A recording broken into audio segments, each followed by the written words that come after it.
నమస్కారం అండి. ఇవాళ మనం యద్దనపూడి సులోచనారాణి గారు రాసిన ఒంటరి నక్షత్రం అనే నవల చదువుకుందాం.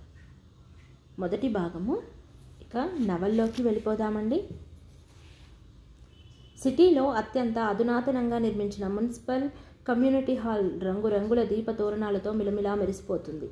అప్పటికి దాని ఆవరణలో తలతలలాడే కార్డులు బారులు తీర్చి నిలబడి ఉన్నాయి. అర్జున్ దాస్ గారి కార్డులు కాదండి, ఇది కారులు అనుకుంటా.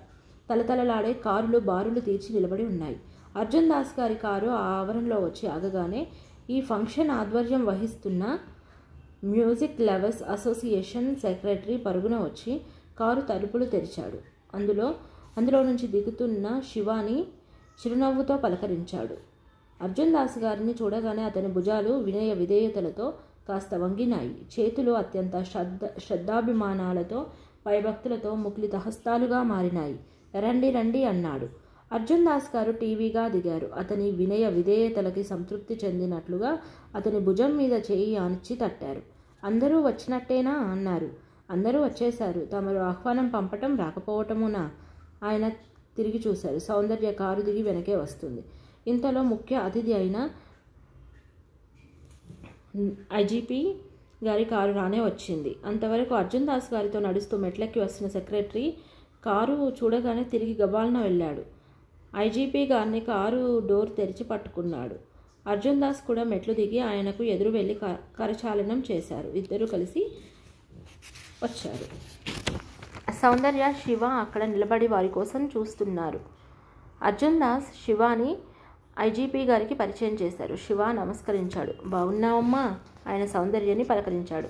సౌందర్య తల ఊపింది. అందరూ లోపలికి వచ్చారు. కార్యక్రమం మొదలయ్యింది. తెర తీశారు. సెక్రటరీ ఐజీపీ గారిని వేదిక మీదకి ఆహ్వానించాడు. ఆయన వచ్చారు. తర్వాత అర్జున్ దాస్ గారిని పిలిచారు. ఆయన పేరు వినగానే హాలు చప్పట్లతో మారుమోగింది. ఆయన స్టేజి మీదకి వచ్చి వినయ విధేయతలతో ప్రేక్షకులకి నమస్కారం చేశాడు. సౌందర్య తండ్రిలో ఎప్పుడూ చూడని సాత్విక రూపం ఈ పబ్లిక్ ఫంక్షన్లలో చూస్తుంది. ఈ పబ్లిక్లోకి వచ్చినప్పుడు ఆయన మరో వ్యక్తిలా ఉంటాడు. ఆయన పెదవుల మీద చిరునవ్వు, ముఖంలో ప్రశాంతత చూసి ఎవరైనా ఆయన అంత కోపిష్టి అని ఎప్పుడూ అనుకోరు. సెక్రటరీ శివాని పిలిచాడు. శివ వస్తుంటే హాల్లో చప్పట్లు ఒకటి అర ఆదిపేలవంగా సందేహంగా వినిపించాయి. శివ వచ్చి కూర్చున్నాడు. కార్యక్రమం మొదలయ్యింది. సెక్రటరీ మైకులో వినిపించాడు. ఇప్పుడు ప్రప్రథమంగా శివానందిని అర్జున్ దాస్ గారి అమ్మాయి సౌందర్య పూలమాలాంకృతులను చేస్తారు. స్టేజీ పక్క నేపథ్యంలో నిలబడిన సౌందర్య సెక్రటరీ ఇంకా అతనితో కలిసి మోసుకు వస్తున్న దండను చూసి వెనక్కి తగ్గింది. అది చాలా బరువుగా శివాకి నిలువెత్తున వచ్చే దండ. అది పట్టుకుంది, కానీ చేతికి అమరలేదు. దాన్ని పూలదండగా అలవోకగా మోసుకొని వెళ్ళడం అసాధ్యం.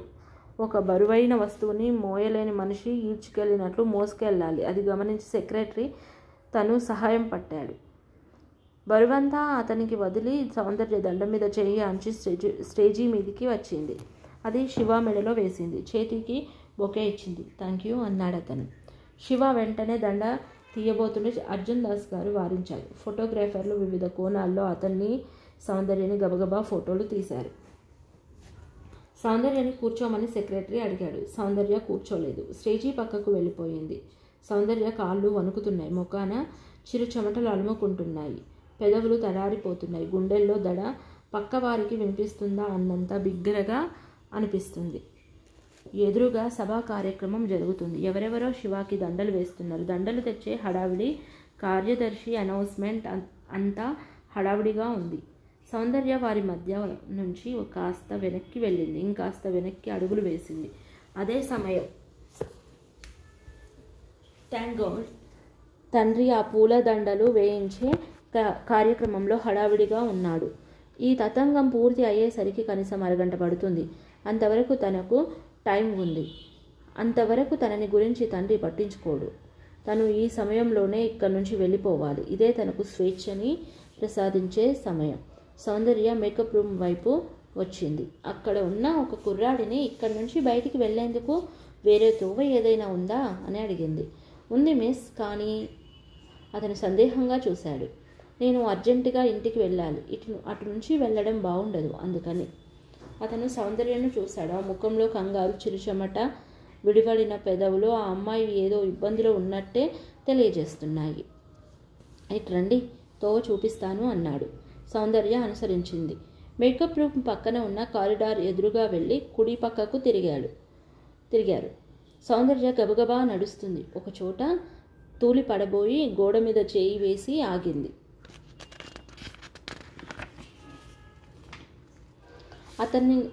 అతని వైపు నవ్వు తెచ్చిపెట్టుకుంటూ చూసింది. అతను ఆ చివరకి వచ్చిన తర్వాత ఒక తలుపు తీశాడు. ఎదురుగా చీకటి, దూరంగా లైట్ కనిపిస్తుంది. ఆ సందులో ఆ చివరంటూ వెళితే అదిగో ఆ లైట్ ఉందే, అదే main road. Okay, thank you అంది. సందు చీకటిగా ఉంది, నేను తోడురానా అన్నాడు అతను. No thank you. సౌందర్య వెళ్ళబోయి ఆగి వెంటనే బ్యాగ్ తెరిచి ఒక కవర్ తీసి అతనికి అందిస్తూ, ఇది ఫంక్షన్ అయిన తర్వాత మా డాడీకి ఇవ్వండి అంది. అతను తల ఊపాడు. సౌందర్య వెళ్ళబోయి ఆగి చివ్వున ఇటు తిరిగింది. చూడండి, ఫంక్షన్ పూర్తి అయిపోయిన తర్వాతనే ఇది ఇవ్వాలి సుమా, ఈ లోపల ఇస్తే ఆయన అనవసరంగా డిస్టర్బ్ అవుతారు అంది. అతను తల ఊపాడు. సౌందర్య వెళ్ళిపోయింది. ఆ చీకటి సందులో గబగబా అడుగులు వేస్తుంటే వెనక నుంచి ఎవరో తరుముకొని వస్తున్నట్టే ఉంది ఆమెకు. మెయిన్ రోడ్డు మీదకి వచ్చేసరికి ప్రాణం లేచి వచ్చింది. ఆటో ఒకటి వెళ్తుంటే చెయ్యి ఎత్తి ఆటో అని పిలిచింది. తన గొంతు తనకే కొత్తగా ఉంది. ఆటో ఆగింది, దగ్గరగా వచ్చింది. సౌందర్య అందులో ఎక్కింది. తీసుకెళ్లాల్సిన అడ్రస్ చెప్పింది. 15 గంటలో ఆటో సౌందర్య చెప్పిన అడ్రస్ దగ్గరకు వచ్చి ఆగింది. సౌందర్య బ్యాగ్ తెరిచి 50 రూపాయల కాగితం ఆటోలో పడేస్తూ తీసుకో అంది. అతను దాన్ని చూసి సౌందర్య వెళ్ళిపోతుంటే, మేడం చిల్లర అన్నాడు. వద్దు, అటు పెట్టుకో అంది. అతను చిత్రంగా చూశాడు. సౌందర్య వెళ్ళి కాలింగ్ బెల్ నొక్కింది. బయట లైటు వెలిగింది. తలుపులు తెరుచుకున్నాయి. ఒక వయసు మళ్ళిన ఆవిడ గుమ్మంలోకి వచ్చింది. సౌందర్యను చూడగానే బేబీ అని కౌగిలించుకుంది. ఆటో అతను వెళ్ళిపోయాడు. బేబీ, ఇప్పుడు వచ్చావా అంది. ఆంటీ, నేను వచ్చేసాను, ఆనంద్కి చెప్పండి. ఆనంద్కా అందావిడ అయోమయంగా. అవును, ఆనంద్కి. డాడీకి చెప్పి వచ్చేసాను. నేను ఆ ఇంట్లో అడుగు పెట్టను అని చెప్పేశాను ఆంటీ. ఆనంద్ ఎక్కడ? లోపలికి వస్తూ అంది. బేబీ, నీకు అంటూ ఆమె శనగసాగింది. ఏమిటాంటీ? బేబీ దగ్గరగా వేసి ఉన్న గది తలుపులు బార్లా తెరుస్తూ, ఆనంద్, నేను వచ్చేసాను అంది. ఆ కంఠంలో సంతోషం, ఉత్సాహం 1000 జలపాతాల్లా ఉరుకుతున్నాయి. బేబీ ఆవిడ పిలుస్తూనే ఉంది. ఆనంద్. సౌందర్య పిలుపుకు అక్కడ ఎవరూ పలకలేదు. ఎవరూ మంచం మీద నుంచి లేవలేదు. సౌందర్య అంటూ ఎదురు రాలేదు. బేబీ వెనక నుంచి రుక్కమ్మ పిలుస్తూనే ఉంది. పిలుపులు వినిపిస్తూనే ఉన్నాయి. సౌందర్య వెనక్కి తిరిగింది. ఆంటీ, ఆనంద్ ఎక్కడా? ఇక్కడ కనిపించడం లేదేంటి అని అడిగింది. నీకు తెలీదా? ఆవిడ బేబీనే చూస్తుంది. ఆవిడ పెదవులు కంపిస్తున్నాయి. కళ్ళల్లో నీళ్లు సుళ్ళు తిరుగుతున్నాయి. ఏమిటి తెలిసేది అంది సౌందర్య అయోమయంగా. ఆనంద్. ఆనంద్ ఏమిటా ఆంటీ? చెప్పండి త్వరగా. ఆనంద్. ఆవిడ మతిలేనట్లు చూస్తుంది. సౌందర్యకు భయం వేసింది. ఆవిడ దగ్గరగా వచ్చి చేయి పట్టుకుంటూ, ఆనంద్ ఏమిటి ఆంటీ? వేరే పెళ్లి చేసుకున్నాడా అంది భయంగా. పెళ్ళా? వాడు నిన్నుగాక ఎవరినైనా పెళ్లి చేసుకుంటాడా? మరి ఏమిటి, ఊళ్ళో లేడా? ఆవిడ నిస్సహాయంగా చూసింది. ఏమిటి ఆంటీ, చెప్పండి, లేకపోతే ఆదుర్తతో చచ్చిపోతున్నాను, నన్ను ఇంకా చంపకండి అంది ఆవేశంగా. రుక్కమ్మ సౌందర్యం చేయి పట్టుకొని తీసుకెళ్ళింది. అక్కడ ఆనంద్ గదిలో అతని ఫోటో ఉంది. దానికి దండ వేసి ఉంది. దాని దగ్గర అగరొత్తులు వెలుగుతున్నాయి. ఇదేమిటి అంది సౌందర్య. ఆ మాటలు అప్రయత్నంగా వచ్చేసినాయి. తెలీదా? ఏమిటి? చివున తిరిగి చూసింది సౌందర్య. రుక్కమ్మ సౌందర్యను కౌగిలించుకొని బావురుమంది. 20 రోజులు అయింది బేబీ, నువ్వు వస్తావని అనుకున్నాను. మీ డాడీ రాలేదు అని సరిపెట్టుకున్నాను. ఆనంద్ పోయాడా?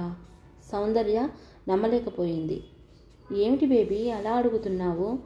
పేపర్లలో 2 రోజుల పాటు రాశారే. పేపర్లలో కూడా రాశారా? సౌందర్య స్థానులా ఉంది.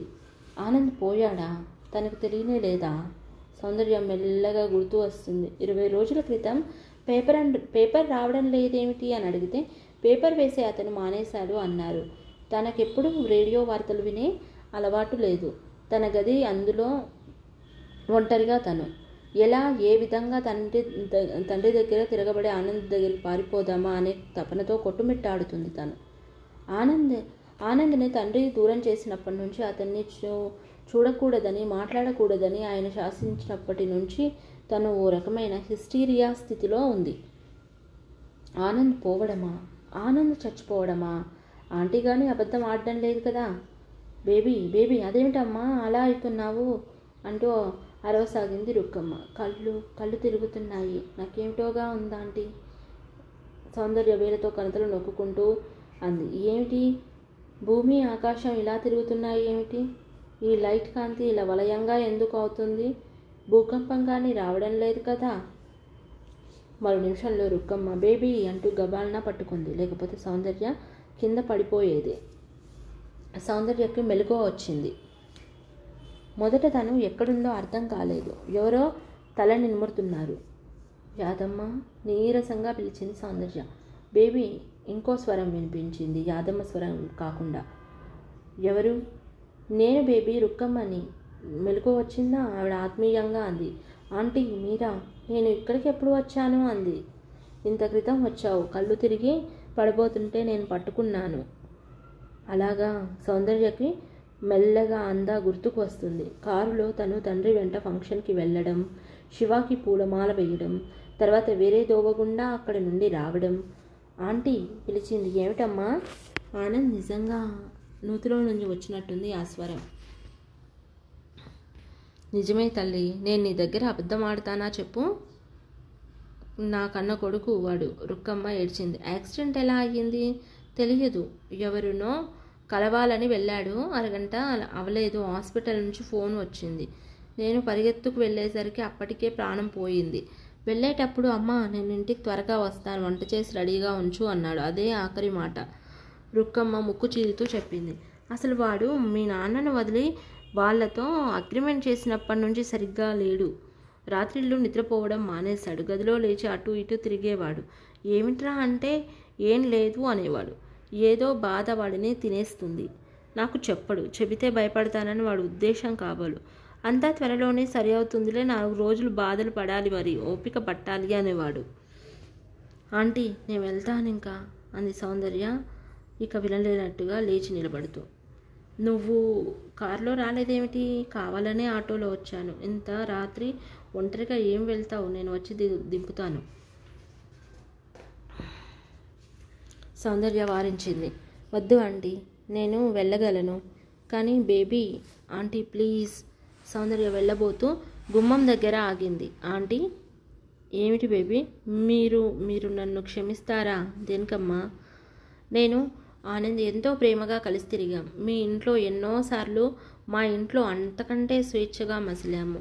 మీ చేతి అన్నం తిన్నాను, కానీ ఆనంద్ పోతే నేను రాలేదు. ఇప్పుడు వచ్చినా మిమ్మల్ని ఓదార్చలేకపోతున్నాను. నాకు తెలుసు తల్లి నీ మనసు. నాకంటే ఎవరు అర్థం చేసుకోగలరు? నువ్వు నాకంటే ఎక్కువ దుఃఖంలో ఉన్నావు ఇప్పుడు. ఇంతవరకు ఆనంద్ పోయిన సంగతే నీకు తెలియదంటే అని ఆమె ఆగిపోయింది. థ్యాంక్ యూ ఆంటీ, నేను వస్తాను.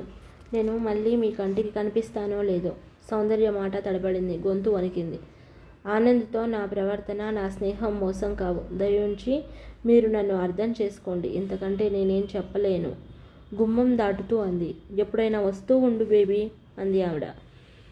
సౌందర్యకి ఆ మాట వినిపించింది, కానీ జవాబు చెప్పలేదు. బయటకు వచ్చేసింది. సౌందర్య నడుస్తుంది. రాత్రి పొద్దుపోయిన ఆ సమయంలో ఎవరైనా తనని ఏదైనా చేస్తారన్న భయం కూడా ఆమెకు వేయడం లేదు. రోడ్లన్నీ నిర్మానుష్యంగా ఉన్నాయి. తండ్రికి ఏమని వ్రాసింది తను? డాడీ, నేను ఇంట్లో నుంచి వెళ్ళిపోతున్నాను. ఇక తిరిగి రాను. నేను బతికి ఉండగా తిరిగి రాను. నన్ను బలవంతంగా ఇంటికి రప్పించాలని కానీ, ఆనంద్ని ఏదైనా చెయ్యాలని కానీ చూసారా? జాగ్రత్త. మీరు నా శవం చూస్తారు. ఆ ఉత్తరం చూసి తండ్రి ఏం చేస్తాడు? నవ్వుకొని ఉంటాడు. పిచ్చి బేబీ అనుకొని ఉంటాడు. తను ఉత్తరమే ఎలా మొదలుపెట్టింది? డాడీ, నేను ఆనంద్ దగ్గరికి వెళ్ళిపోతున్నాను. అవును, తను ఆనంద్ దగ్గరికే బయలుదేరింది. అతను ఎక్కడుంటే అక్కడికే వెళ్ళాలి. అది స్వర్గం కానీ నరకం కానీ, బ్రతుకు కానీ, మరణం కానీ. సౌందర్య ట్యాంక్ బండ్ దగ్గరకు వచ్చింది. దాన్ని కమ్మి పట్టుకొని నీళ్ళలోకి చూస్తుంది. జీవితం కానీ మరణం కానీ తను ఆనంద్ దగ్గరికి వెళ్లాల్సిందే. వచ్చేటప్పుడు ఇలా ఆనంద్ ఉండడు అనుకోలేదు. తండ్రి దగ్గరకు వెళ్ళి సగం చచ్చిన బ్రతుకు బ్రతికే కంటే చచ్చిపోయిన ఆనంద్ దగ్గరికి వెళ్ళి ఆనందంగా ఉండడం నయం. ఆనందమా? చచ్చిపోయిన వాళ్ళకు ఆనందం ఉంటుందా? ఏమో, ఆనందం ఉన్నా లేకపోయినా కనీసం ఈ లోకపు బాధలు ఉండవు. అది చాలు తనకి. సౌందర్య కళ్ళు మూసుకుంది. ఇంకా కొద్ది సెకండ్లలో తను ట్యాంక్ బండ్లోని చల్లటి నీళ్లు కౌగిలించుకుంటాయి. ప్రాణం పోవటానికి ఎంతసేపు పడుతుంది? 5 నిమిషాలా, 10 నిమిషాలా? అది తన అదృష్టం మీద ఆధారపడి ఉంటుంది. శివ తల వంచుకొని చేతులు కట్టుకొని ట్యాంక్ బండ్ ఒడ్డు వెంట నడుచుకొని వస్తున్నాడు. అతని మనసంతా ఊహాతీతమైన భావంతో ఉక్కిరి బిక్కిరి అవుతుంది. అతని బట్టల నిండా అలుముకున్న లిల్లీలు, గులాబీలు చిరువాసనలు గాలిలో తేలి అతని నాసికా పుటాలను తాకుతున్నాయి. ఈరోజు సాయంత్రం తన పుట్టినరోజు వేడుక అద్భుతంగా జరిగింది. అతను కలలో కూడా ఊహించలేని సంఘటన ఇది. తన పాటల రికార్డ్ రిలీజ్ అయ్యి కొద్ది నెలలే అయ్యింది. అయినా సరే అతనికి అడపాదడపా 1-2 ఉత్తరాలు వస్తున్నాయి. మీ పాట నా బాధలను మరిపించి నన్ను సేద తీరుస్తుంది అను. మీ కమ్మటి కంఠం వింటుంటే నేనే మర్చిపోతాను అను.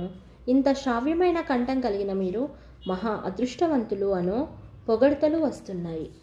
వాటిలో చాలామంది ఆడవాళ్లే ఉండడం కూడా విశేషమే. శివాకి తన గానం వారికి ఆనందం కలిగించడం, వాళ్ళు ప్రత్యేకంగా గుర్తుపెట్టుకొని తనకు స్వయంగా ఉత్తరాలు రాయడం అతనికి కళ్ళు చెమ్మగిల్లేలా చేస్తున్నాయి. వారి శ్రద్ధాభిమానాలకి అతనికి కృతజ్ఞతగా అనిపిస్తుంది. ఒక అమ్మాయి రాసింది, ఆమెకి భక్తి అనే మాటే ఎలర్జీ అట. మనిషికి ఈ భక్తి మతం అనేవి కాళ్ళకి కట్టిన పెద్ద ఇనపగుళ్ళట. వాటిని ఛేదించుకుంటే గానీ మనిషికి విముక్తి లేదుట. భక్తి భావానికి ఇంత వ్యతిరేకినే అయినా నేను మీ భక్తి పాటలు వింటూ కాసేపు భక్తి పట్ల నా ద్వేష భావాన్ని మర్చిపోయానంటే నమ్మండి. అది నిజమైన కళ యొక్క అనుభూతి. ఆ భక్తి భావానికి అతీతమైనదేదో మీ కంఠంలో నాకు వినిపిస్తుంది. నిజం చెప్పాలంటే మీ కమనీయమైన కంఠం ఇంకేదో భావాన్ని వెతుక్కుంటుంది అనిపించింది నాకు. ఈ అనుభవం మీతో పంచుకోవాలనిపించి ఈ ఉత్తరం రాశాను అని రాసింది. శివ ఆ ఉత్తరాన్ని మరోసారి శ్రద్ధగా చదివాడు. అతనికి ఆ ఉత్తరం చదువుతుంటే ఏదో ధైర్యంగా అనిపించింది. తనను అర్థం చేసుకునేవారు ఈ లోకంలో ఉన్నారు అనే ఆశ కలిగింది. ఒక ఆమె రాసింది, బాబు నాకు 60 సంవత్సరాలు. నేను నా 8వ ఏట నుంచి సంగీతం నేర్చుకున్నాను. నేను కచేరీలు చేయలేదు, కానీ నాలో నేను పాడుకోవడమే నాకు ఆనందం. నా భర్త 2 మగపిల్లలు యాక్సిడెంట్లో పోయారు. నేను ఈ ఆశ్రమంలో ఉంటున్నాను. నీ పాటలు వింటుంటే నా కళ్ళ వెంట నీళ్లు బొటబొట కారిపోయినాయి. ఒంటరితనంతో వేశారే మనిషి తోడు కోసం భగవంతుడిని వెతుక్కునే ఆర్తి నీ కంఠంలో ఉంది. భగవంతుడు నిన్ను చల్లగా చూడాలి. నీకు నా దీవెనలు. శివాకి ఆ ఉత్తరం చదవగానే మనసు ద్రవించింది. అవును, పుట్టినరోజు వేడుకను మొదట అంగీకరించలేదు. అర్జున్ దాస్ గారు సుందరం అతన్ని ఊపిరాడనీయలేదు. మన గ్రామఫోన్ కంపెనీ ఈ సంవత్సరంలో ఇంత బిజినెస్ చేయాలని ఒక టార్గెట్ పెట్టుకుంది. దానికి పబ్లిసిటీ కావాలి. వచ్చే నెలలో విడుదల అవ్వబోయే నీ పాటలకి ఎప్పుడా అనే శ్రోతలు ఎదురు చూసేట్టు చేయాలి. దానికి ఇది మొదటి మెట్టు అన్నాడు అర్జున్ దాస్ గారు. సుందరం శివ చేయి పట్టుకొని ఎప్పుడు బతిమాడే ధోరణిలో, శివ, వారు చెప్పింది చాలా నిజం, నువ్వు ఒప్పుకొని తీరాలి అన్నాడు. శివాకి సరేననక తప్పలేదు. 1వ తారీఖు రాగానే అర్జున్ దాస్ గారు శివ చేతిలో 10,000 చెక్ ఇస్తూ, నీ రాయల్టీ ఇక నుంచి నెల నేను ఇవ్వబోయేది పెరగాలి అన్నారు. 2 గంటల తర్వాత సుందరం వచ్చి, శివ అర్జెంటుగా పని తగిలింది, ఒక 2,000కి చెక్ ఇవ్వు అన్నాడు. 2,000? నా దగ్గర ఎక్కడివి? నీ దగ్గర ఉన్నాయని నేను అనలేదే. చెక్ ఇవ్వు, బ్యాంకు వెళ్ళి తెచ్చుకుంటాను. బ్యాంకుకి వెళ్తే ఎవరిస్తారు? బ్యాంక్ వాళ్ళు ఇవ్వరు. ఎందుకని? బ్యాంకులో నేను వేసిన డబ్బు తీయడానికి వీలు లేకుండా రాయించాను. ఏమిటి? అవును సుందరం, నాకు ఈ పాటల మీద వచ్చిన ప్రతి పైసా బ్యాంకులో వేస్తున్నాను. దేనికోసం? కళ్యాణి పేరిట ట్రస్ట్ ఏర్పరిచాను. దానితో హాస్పిటల్ కట్టిస్తాను. అక్కడ పేదవాళ్ళకు ఉచితంగా చికిత్స చేసే ఏర్పాటు చేస్తున్నాను. అక్కడికి వచ్చిన వారంతా కళ్యాణ్ని గుర్తు చేసుకుని దీవించి వెళ్తారు. ఓర్ని పిచ్చి కూల. సుందరం సనుక్కుంటూ తలపట్టుకొని కూలబడ్డాడు.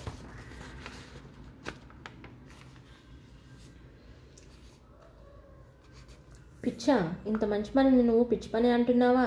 నేను ఈ నిర్ణయానికి వచ్చాను కాబట్టే హాయిగా ఇలా డబ్బు కోసం పాట కచేరీలు చేయగలుగుతున్నాను. శివ ముఖం చూస్తుంటే సుందరానికి ఏడుపు వచ్చింది. నువ్వు చాలా చెడ్డవాడివి సుమా అన్నాడు. ఎందుకలా అంటున్నావు? లేకపోతే ఏమిటిది? ఎదురుగా చెట్టంత మనిషిని, ప్రాణంతో ఉన్నవాడిని నేను డబ్బు కోసం విలువెల్లాడి చేస్తుంటే నువ్వు చనిపోయిన కళ్యాణి పేరిట డబ్బు జమ చేస్తున్నావా? ఇది సమంజసమే? ఇది మంచి పనేనా? నా బొంద పని. డబ్బు ఇబ్బందితో ఇది మంచి పనేగా? నా బొంద పని. డబ్బు ఇబ్బందితో నేను చేస్తుంటే సుందరం పళ్ళును బిగించి నెత్తి మీద కొట్టుకున్నాడు. నీకు డబ్బు ఇబ్బందా? శివ ఆశ్చర్యంగా చూశాడు. ఏమిటి? సుందరం, అర్జున్ దాస్ గారు నీకు జీతం ఇస్తున్నారుగా అన్నాడు. అది ఏ మూలకి? నా ఖర్చుల్లో ఒక వంతు కూడా చాలడం లేదు. ఇదివరకు అసలు ఆ డబ్బు రాబడే లేదుగా. ఇప్పుడు ఇంత డబ్బు వస్తుంటే చాలలేదంటావేమిటి? ఆయన నీకు నెలకు 1000 రూపాయలు ఇస్తున్నారు. 1000 రూపాయలు ఏ మూలకి? నేను ఇదివరకు సుందరాన్న చెప్పు, ప్రఖ్యాత గాయకుడు శివానంద్ ప్రాణమిత్ర రత్నాన్ని. నా కోసం కాకపోయినా నీ కోసం హోదా నిలపడానికైనా నేను ఘనంగా ఖర్చు పెట్టాలి. దర్జాగా ఉండాలి. దర్జానా? నాకు లేని దర్జా నీకెందుకు? శివ సూటిగా చూస్తూ అడిగాడు. ఆ చూపుల్లో హేళన కానీ వెక్కిరింత కానీ లేదు. మనసులో అనిపించి నిర్మోహమాటంగా అడుగుతున్నట్లుగా ఉంది. సుందరం ఆ చూపులకి తట్టుకోలేనట్టు తడబడ్డాడు. ఆ తర్వాత నెల అర్జున్ దాస్ గారు శివ చేతికి డబ్బు ఇవ్వలేదు. నా దగ్గరే ఉంచుతాను, దాన్ని పెంచి నీకు అవసరం వచ్చినప్పుడు ఇస్తాను అన్నారు. మంచి పని చేశారు, చాలా మంచి పని. నా దగ్గర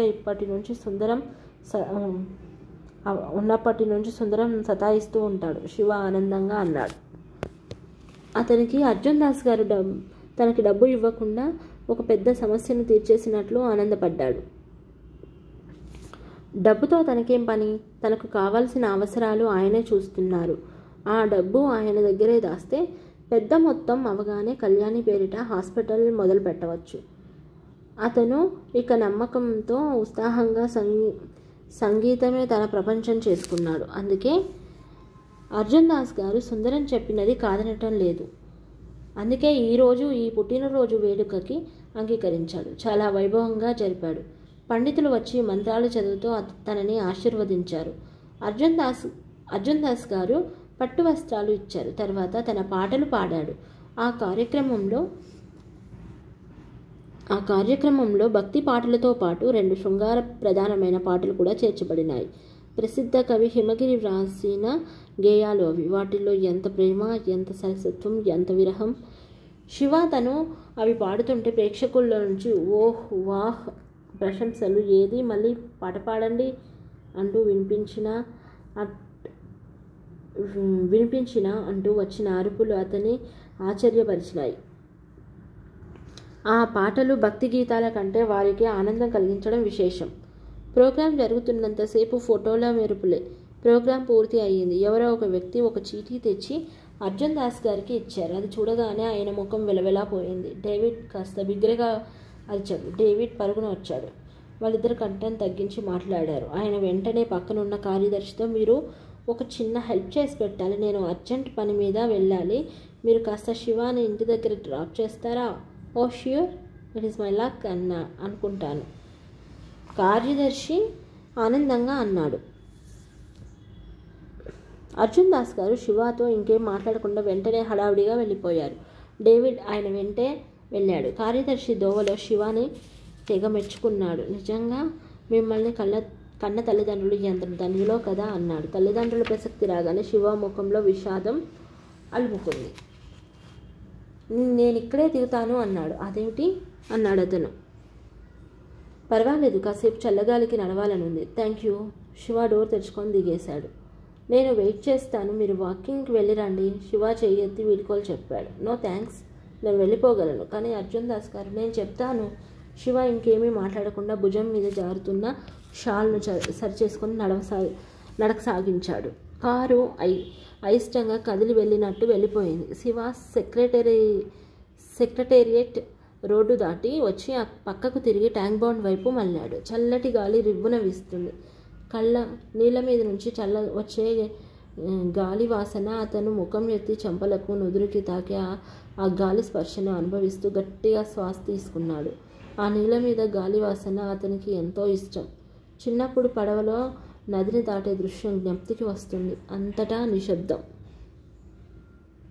ఒకటి అర కారు లారీ రివ్వున దూసుకు వస్తున్నాయి. అతను ట్యాంక్ బండ్ వెంట కమ్మి పట్టుకొని నడుచుకొని వస్తున్నాడు. అతను మనసు నిండా ఆలోచనలు. గతం, కళ్యాణి, తల్లి, తండ్రి, ఆ చిన్నప్పటి జీవితానికి ఈ జీవితానికి సంబంధమే లేనట్లుగా ఉంది. అతని జీవితంలో సంపదంతా బాల్యమే. ఆంతర్యం అంతా ఇలా అర్ధరాత్రిలో ఒంటరిగా నిశ్శబ్దంగా చీకటిగా. అతని శ్వాస గట్టిగా తీసుకున్నాడు. అతని కళ్ళకి పక్కన ఎవరో కమ్మి పట్టుకొని నిలబడిన ఆకారం కనిపించింది. అతని కళ్ళు హఠాత్తుగా చురుగ్గా అయినాయి. ఎవరో అమ్మాయి కమ్మి పట్టుకొని అలా వెళ్తుందేమిటి?